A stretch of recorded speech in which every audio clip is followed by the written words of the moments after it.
ಸಮಸ್ತ ಕನ್ನಡಿಗರಿಗೆ ಸ್ವಾಗತ. ನೀವು ನೋಡ್ತಾ ಇದ್ದೀರಾ ಬಿಬಿ ನ್ಯೂಸ್ ಕನ್ನಡ. ನಾನು ತೃಪ್ತಿ ಬಸವರಾಜ್. ಇಷ್ಟು ದಿನ ಕೇವಲ ಕನಸು ಕಾಣುತ್ತಿದ್ದ ಆ ಒಂದು ಸುದ್ದಿ ಈಗ ಅಧಿಕೃತವಾಗಿದೆ. ಇದು ಕಾಲಿವುಡ್ ಅಥವಾ ಸೌತ್ ಸಿನಿಮಾ ಸುದ್ದಿ ಮಾತ್ರವಲ್ಲ, ಇಡೀ ಭಾರತೀಯ ಚಿತ್ರರಂಗವೇ ದಶಕಗಳಿಂದ ಕಾಯುತ್ತಿದ್ದ ಐತಿಹಾಸಿಕ ಕ್ಷಣ. ಬರೋಬ್ಬರಿ 47 ವರ್ಷಗಳ ನಂತರ ಪರದೆಯ ಮೇಲೆ ಸಿಕ್ಕಾಪಟ್ಟೆ ಸದ್ದು ಮಾಡಲು ಇಬ್ಬರು ದಂತಕಥೆಗಳು ಒಂದಾಗುತ್ತಿದ್ದಾರೆ.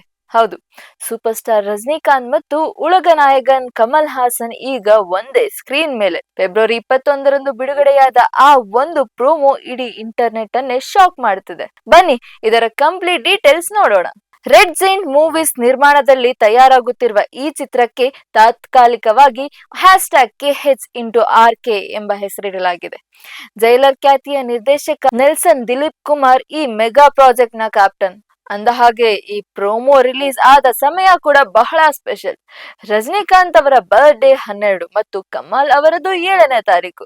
ಈ ಎರಡನ್ನು ಸೇರಿಸಿ ಮಧ್ಯಾಹ್ನ 12:07ಕ್ಕೆ ಈ ಪ್ರೋಮೋ ಲಾಂಚ್ ಮಾಡಲಾಗಿದೆ. ರೆಟ್ರೋ ಲುಕ್ ನಲ್ಲಿ ಇಬ್ಬರು ಸ್ಟಾರ್ ಗಳು ಸ್ವಾಗ್ ತೋರಿಸುತ್ತಿದ್ದಾರೆ. ಹಿನ್ನೆಲೆಯಲ್ಲಿ ಅನಿರುದ್ಧ್ ರವಿಚಂದ್ರನ್ ರವರ ಮ್ಯೂಸಿಕ್ ಬೆಂಕಿ ಹಚ್ಚಿದೆ. ಈ ಸಿನಿಮಾದ ಹೀರೋ ಯಾರು ಅನ್ನೋ ಕಮಲ್ ಹಾಸನ್ ಅವರ ಫನ್ನಿ ಪ್ರಶ್ನೆಗೆ ಈಗ ಸೋಷಿಯಲ್ ಮೀಡಿಯಾದಲ್ಲಿ ದೊಡ್ಡ ಚರ್ಚೆ ಆಗಿದೆ. ಇಲ್ಲಿ ಮತ್ತೊಂದು ಇಂಟ್ರೆಸ್ಟಿಂಗ್ ಟ್ವಿಸ್ಟ್ ಇದೆ. ಮೊದಲು ಈ ಚಿತ್ರವನ್ನು ಲೋಕೇಶ್ ಕನಕರಾಜ್ ಮಾಡಬೇಕಿತ್ತು ಅನ್ನೋ ಗುಸುಗುಸು ಇತ್ತು. ಆದ್ರೆ ಲೋಕೇಶ್ ಅವರ ಡಾರ್ಕ್ ಆಕ್ಷನ್ ಬದಲು ಇಬ್ಬರು ದಿಗ್ಗಜರಿಗೆ ಒಂದು ಲೈಟ್ ಹಾರ್ಟೆಡ್ ಕಾಮಿಡಿ ಎಂಟರ್ಟೈನ್ಮೆಂಟ್ ಬೇಕಿತ್ತು. ಅದಕ್ಕಾಗಿಯೇ ಕಾಮಿಡಿಯಲ್ಲಿ ಎಕ್ಸ್ಪರ್ಟ್ ಆದ ನೆಲ್ಸನ್ ಕೈಗೆ ಈ ಜವಾಬ್ದಾರಿ ಸಿಕ್ಕಿದೆ. ಅಂದಹಾಗೆ ಪ್ರೋಮೋದಲ್ಲಿ ಕಾಣಿಸುವ ಕೆಲವು ವಿಂಟೇಜ್ ಬ್ಯಾಕ್ ಗ್ರೌಂಡ್ ಮಾಡೆಲ್ಗಳು AI ಸೃಷ್ಟಿ ಅನ್ನೋ ವಿವಾದ ಕೂಡ ಸಣ್ಣದಾಗಿ ಕೇಳಿ ಬರುತ್ತಿದೆ. ಆದ್ರೆ ಫ್ಯಾನ್ಸ್ಗೆ ಮಾತ್ರ ಇದ್ಯಾವುದು ಮ್ಯಾಟರ್ ಆಗ್ತಿಲ್ಲ. ಅವರಿಗೆ ಬೇಕಿರೋದು ಆ ಇಬ್ಬರ ಜುಗಲ್ಬಂದಿ ಮಾತ್ರ. 1979ರ ನಂತರ ಅಂದ್ರೆ ಸುಮಾರು 5 ದಶಕಗಳ ಹತ್ತಿರದ ಕಾಲದ ಬಳಿಕ ಈ ಇಬ್ಬರು ಒಂದಾಗುತ್ತಿರೋದು ನಿಜಕ್ಕೂ ಅದ್ಭುತ.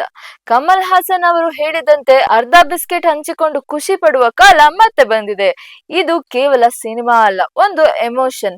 ಈ ಚಿತ್ರ ತಮಿಳು, ತೆಲುಗು, ಕನ್ನಡ ಮತ್ತು ಹಿಂದಿಯಲ್ಲಿ ಪ್ಯಾನ್ ಇಂಡಿಯಾ ಆಗಿ ಅಬ್ಬರಿಸಲಿದೆ. So friends, born cool build retro style ನ ಈ ಸಿನಿಮಾದಲ್ಲಿ ನಿಮ್ಮ ಪ್ರಕಾರ ಹೀರೋ ಯಾರು, ವಿಲನ್ ಯಾರು? ಕಮೆಂಟ್ ಮಾಡಿ ತಿಳಿಸಿ. ಇದಾಗಿತ್ತು ಈ ಹೊತ್ತಿನ ವಿಶೇಷ ವರದಿ.